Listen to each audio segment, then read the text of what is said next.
كما قال المرحوم الحسن الثاني وهو يشير إلى من حشر الله معهم في الجوار.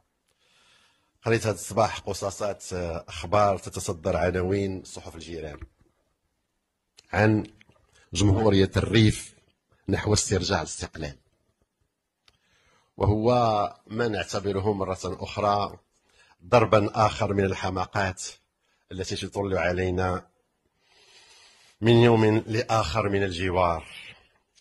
الحقيقة ما غيبقى لا ليا لا لكم باش نعلقوا على هذا الحماق سوى اننا نهزوا يدينا وهزوا يديكم الله يرضي عليكم، بصح ماشي الكذب. شوف غادي يهزوا يدينا، ندعيو لاخواننا بالثواب، نقولوا اللهم امين.